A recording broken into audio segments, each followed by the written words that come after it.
അഫ്സൽ ഭായ് നമ്മൾ ഇതിനു മുമ്പേ വീഡിയോ ചെയ്തിട്ടുണ്ട്. അപ്പോൾ അഫ്സൽ ഭായ് ഒരു സോളിസിറ്റർ ആണെന്ന് എല്ലാവർക്കും അറിയാം. അപ്പോൾ എനിക്ക് ആദ്യം അറിയേണ്ടതെന്ന് പറയുമ്പോഴേ അഫ്സൽ ഭായ്ക്ക് ഇവിടെ ഒരു സോളിസിറ്റർ ആയിട്ട് കുറേ വർഷമായി പ്രാക്ടീസ് ചെയ്യുന്ന ഒരാളാണ്. അപ്പോൾ ഒരു ബാരിസ്റ്ററും ഒരു സോളിസിറ്ററും തമ്മിലുള്ള ഡിഫറൻസ് എന്താണ്? ഇവിടുത്തെ ഒരു സിസ്റ്റം വെച്ചിട്ട് എങ്ങനെയാണ് അതിൻ്റെ ഒരു ഡിഫറൻസ് വരുന്നത്? ബാരിസ്റ്റേഴ്സ് സിമ്പിളായിട്ട് പറഞ്ഞാൽ ഹൈക്കോടതിയിലെ ഈ ബാരിസ്റ്റേഴ്സും മറ്റു കോടതികളിലെ സോളിസിറ്റേഴ്സും. ഓക്കെ, സിമ്പിളായിട്ട് പറഞ്ഞാൽ. സിമ്പിളായിട്ട്. പിന്നെ അതിന് ഒരുപാട് കാര്യങ്ങളുണ്ട്. അതായത് ഇപ്പോൾ ഇമിഗ്രേഷൻ ട്രിബ്യൂണൽ, മജിസ്ട്രേറ്റ് കോർട്ട്, ഇങ്ങനത്തെ കോടതികളിലൊക്കെ സോളിസിറ്റേഴ്സ് പിന്നെ അറ്റൻഡ് ചെയ്യാം. ഓക്കെ. പിന്നെ മെയിൻലി സോളിസിറ്റേഴ്സ് സോളിസിറ്റിംഗ് ആണ്. ക്ലയൻസിനുമായിട്ട് ഡയറക്റ്റ് ഇന്ററാക്ട് ചെയ്യുന്നത് സോളിസിറ്റേഴ്സ് ആണ്. ബാരിസ്റ്റേഴ്സിന് ഡയറക്റ്റ് ക്ലയൻസിനായിട്ട് ഇന്ററാക്ഷൻ ഇല്ല. ചിലരുണ്ട് അപൂർവം പിന്നെ ഡയറക്റ്റ് ക്ലയന്റ് എടുക്കുന്ന ചില ബാരിസ്റ്റേഴ്സ് ഉണ്ട്, പക്ഷെ അത് വളരെ കുറവ്. മെയിൻ ആയിട്ട് ഇതിന്റെ തമ്മിലുള്ള വ്യത്യാസം ഇതാണ്. സിമ്പിൾ ആയിട്ട് പറഞ്ഞാൽ ബാരിസ്റ്റേഴ്സിന് കേസ് റെഫർ ചെയ്ത് കൊടുക്കുന്നത്, ഹൈക്കോർട്ടിലെ കേസ് റെഫർ ചെയ്ത് കൊടുക്കുന്നത് സോളിസിറ്റേഴ്സ് ആണ്. സോളിസിറ്റേഴ്സിന് ഹൈക്കോർട്ടില് കേസ് ഫയൽ ചെയ്യാം, പക്ഷെ റെപ്രസെന്റ് ചെയ്യാൻ പറ്റില്ല, കോടതിയിൽ പ്രസന്റ് ചെയ്യാൻ പറ്റില്ല. അത് ബാരിസ്റ്റേഴ്സിനെ പറ്റും. അതായത് ഒരു കോമൺ മാൻ എപ്പോഴും ഒരു സോളിസിറ്റർ ത്രൂ ആണ് എല്ലാ കാര്യങ്ങളും. ഈ ഡയറക്റ്റ് ആക്സസ് ബാരിസ്റ്റേഴ്സ് ഉണ്ട് ശരിക്കും, പക്ഷെ അത് വളരെ കുറച്ചുള്ളൂ. അവരും ശരിക്കും ബാരിസ്റ്റേഴ്സും പ്രിഫർ ചെയ്യുന്നത് സോളിസിറ്റേഴ്സ് റെഫർ ചെയ്ത് വരുന്ന കേസുകളാണ്, കാരണം അവർക്ക് ഒരു റിസ്ക് കുറയാൻ വേണ്ടി. ശരി ശരി. അപ്പൊ അതുപോലെ തന്നെ അപ്പൊ നമ്മളൊരു കോമൺ മാൻ ഇവിടെ ഇപ്പൊ നമ്മൾ വരുന്ന മലയാളീസ് ഇഷ്ടം പോലെ വരുന്നുണ്ട്. അപ്പോൾ നമ്മൾക്ക് അറിഞ്ഞിരിക്കേണ്ട കാര്യങ്ങൾ എന്തൊക്കെ ഉണ്ടാവും? അതായത് ഒരു സോളിസിറ്ററിന് നമുക്ക് എന്തൊക്കെ കാര്യങ്ങൾക്ക് അപ്രോച്ച് ചെയ്യാം? അപ്പം അഫ്സൽ ഭായുടെ ഒരു എക്സ്പീരിയൻസ് ഒരുപാട് പേര് പല കാര്യങ്ങൾക്കും വന്നിട്ടുണ്ടാവും. അപ്പോൾ എന്തൊക്കെ കാര്യങ്ങൾ നമുക്ക് അറിയേണ്ട കാര്യങ്ങളുണ്ട്? അതായത് സോളിസിറ്റേഴ്സ് പല രീതിയിൽ പല മേഖല പ്രാക്ടീസ് ചെയ്യുന്നുണ്ട്. അതായത് മലയാളീസ്, ഇപ്പൊ ഈ മലയാളീസും സൗത്ത് ഇന്ത്യൻസിലൊക്കെ കൂടുതൽ കേസസ് വരുന്നത് ഇമിഗ്രേഷൻ റിലേറ്റഡ് കേസസ് ആണ്. പിന്നെ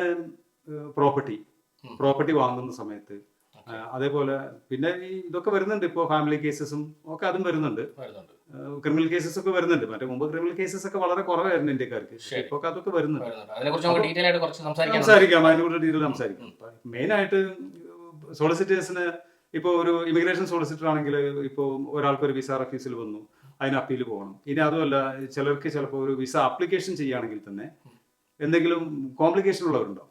അതായത് മുമ്പ് റെഫ്യൂസൽ ഉണ്ടായിട്ടുണ്ടാവും ചിലർക്ക് എന്തെങ്കിലുമൊക്കെ പോലീസ് കേസ് ഉണ്ടായിട്ടുണ്ടാവും. അങ്ങനെയൊക്കെ ഉള്ള ആൾക്കാർക്ക് സ്വന്തമായിട്ട് ആപ്ലിക്കേഷൻ ചെയ്യുമ്പോൾ ഒരുപാട് സംശയങ്ങൾ വരും. കാരണം അത് കറക്റ്റ് ആയിട്ട് കൊടുത്തില്ലെങ്കിൽ ആപ്ലിക്കേഷൻ ചിലപ്പോൾ ഡിസെപ്ഷൻ അടിച്ച് റെഫ്യൂസ് ചെയ്യും, കറക്റ്റ് ഇൻഫർമേഷൻ കൊടുത്തില്ലെങ്കിൽ. അങ്ങനെയൊക്കെ സമയത്ത് സോളിസിറ്ററിനെ അപ്രോച്ച് ചെയ്താൽ എല്ലാ കാര്യങ്ങളും പറയണം, ചെയ്താൽ അതായിരിക്കും നല്ലതാണ് എന്റെ ഇത്. ഇപ്പോ ഒരു കോംപ്ലിക്കേഷൻ ഒന്നും ഇല്ലാത്ത കേസൊക്കെ ആണെങ്കിൽ സ്വന്തമായിട്ടൊക്കെ ചെയ്യുകയൊക്കെ ചെയ്യാം, അത് വേറെ കാര്യം. പിന്നെ ഇപ്പോ പ്രോപ്പർട്ടി വാങ്ങുന്ന സമയത്ത് ഇവിടുത്തെ ഇതനുസരിച്ച് മോർഗേജിൻ കഴിഞ്ഞ് ഈ പ്രോപ്പർട്ടി പിന്നെ കംപ്ലീഷൻ പീരീഡ് വരുന്ന സമയത്താണ് ശരിക്കും സോളിസിറ്റേഴ്സിന് മെയിൻ ആയിട്ട് വേണ്ടത്. കാരണം അത് ഒരു പ്രോപ്പർട്ടി വാങ്ങുന്ന സമയത്ത് അല്ലെങ്കിൽ വിൽക്കുന്ന സമയത്ത് ഓരോ പാർട്ടിക്കും സോളിസിറ്റേഴ്സ് റെപ്രസെന്റേഷൻ വേണം. കാരണം അതിൽ പല കാര്യങ്ങളുണ്ട്. ഒന്ന് പിന്നെ ഐഡന്റിറ്റി. കാരണം ഒരു സോളിസിറ്ററിന് ഒരു ക്ലയന്റിന് ഒരു സോളിസിറ്റർ എടുക്കുമ്പോൾ അയാളുടെ എല്ലാ ഐഡന്റിറ്റി ചെക്കും നടത്തിയിട്ട് എടുക്കുന്നത്. ഇപ്പോൾ ഒരാൾ പ്രോപ്പർട്ടി വാങ്ങുമ്പോഴും വിൽക്കുമ്പോഴും ഒക്കെ. അപ്പൊ ചില സ്ഥലത്തൊക്കെ ഇങ്ങനെ ഫേക്ക് പിന്നെ പ്രശ്നങ്ങളൊന്നും ഇല്ലാതിരിക്കാൻ വേണ്ടിയിട്ട് അതൊന്ന്. പിന്നെ മാത്രമല്ല, ഈ മണി ട്രാൻസാക്ഷൻ ഉണ്ടല്ലോ, മണി ട്രാൻസ്ഫർ ചെയ്യുന്നതെല്ലാം സോളിസിറ്റേഴ്സിന്റെ ക്ലയന്റ് അക്കൗണ്ടിൽ കൂടിയാണ് മണി ട്രാൻസ്ഫർ ചെയ്യുന്നത്. അപ്പൊ അതിലൊക്കെ ഉള്ള റിസ്ക്, ഇപ്പൊ ഡയറക്റ്റ് ഒരു പ്രോപ്പർട്ടി വാങ്ങുമ്പോൾ ഉള്ള മണി ട്രാൻസ്ഫറിൽ വരുന്ന റിസ്ക് ഉണ്ടല്ലോ, അത് ഒഴിവാക്കാൻ വേണ്ടിയിട്ടാണ് എല്ലാവരും സോളിസിറ്റേഴ്സ് ഇൻവോൾവ് ചെയ്യുന്നത്. ശരി ശരി ശരി. അപ്പൊ നമുക്ക് ഇതിൽ എങ്ങനെയാണ് മനസ്സിലാക്കാൻ കഴിയുക? അതായത് ഡിഫറെന്റ് ആയിട്ടുള്ള സോളിസിറ്റേഴ്സ് ഉണ്ടാവും എന്ന് പറഞ്ഞില്ലേ, പലരും പല പ്രാക്ടീസ് ചെയ്യുന്നു. അപ്പൊ നമുക്കിത് അവരുടെ ഇപ്പൊ മലയാളീസ് തന്നെ ഒരുവിധമൊക്കെ പിന്നെ ഈ ഇതൊക്കെ ചെയ്യുന്നവരുണ്ട്, എല്ലാ ടൈപ്പും ചെയ്യുന്നവരുണ്ട്. ഇല്ലെങ്കിൽ പിന്നെ വെബ്സൈറ്റിൽ പോയാൽ മതി. ഇപ്പൊ ഓരോ സോളിസിറ്റേഴ്സിന്റെ വെബ്സൈറ്റിൽ പോയാൽ അറിയും അവരെന്തൊക്കെ ചെയ്യുന്നത്. ഇനിയിപ്പോ അതൊന്നും അല്ലെങ്കിൽ ഇപ്പൊ പലരും ഇപ്പൊ ഞാൻ ചെയ്യാത്തൊരു കേസാണെങ്കിൽ ഡയറക്ഷൻ കൊടുക്കും. പിന്നെ ഇപ്പൊ സൈബർ ക്രൈമിന്റെ കേസ് വന്നു, അപ്പൊ ഡയറക്ഷൻ കൊടുക്കാൻ പറ്റും, ഇന്ന സ്ഥലത്ത് പോയാൽ ചെയ്യാൻ പറ്റും. കാരണം നമ്മളൊന്നും എല്ലാ കേസൊന്നും ചെയ്യില്ല, അധികം ആൾക്കാരും സ്പെഷ്യലൈസ് ചെയ്യാണ്. കാരണം എല്ലാ മേഖല എടുക്കാനുള്ള സമയം പിന്നെ എല്ലാവർക്കും ഉണ്ടാവില്ല. പിന്നെ അതിൽ ഇൻഷുറൻസിന്റെ പ്രശ്നവും അങ്ങനെയൊക്കെ ഉണ്ട്. അപ്പൊ ചിലർ എന്തെങ്കിലും വേറെ ഡയറക്ഷൻ കൊടുത്തു വിടും. അല്ല, അപ്പൊ ഞാൻ ചെയ്യുന്നത് ഇപ്പൊ മലയാളി സോളിസിറ്റേഴ്സ് ഇവിടെ പൊതുവെ ഉണ്ടോ ആവശ്യത്തിന്? അതായത് അല്ല, മലയാളി ഇഷ്ടം പോലെ ഉണ്ട്. മലയാളി സോളിസിറ്റേഴ്സ് ഒരുപാടുണ്ട്, അടുത്തൊക്കെ തന്നെ ഉണ്ടോ? ഉണ്ട്, ഒരുപാട് പേര്.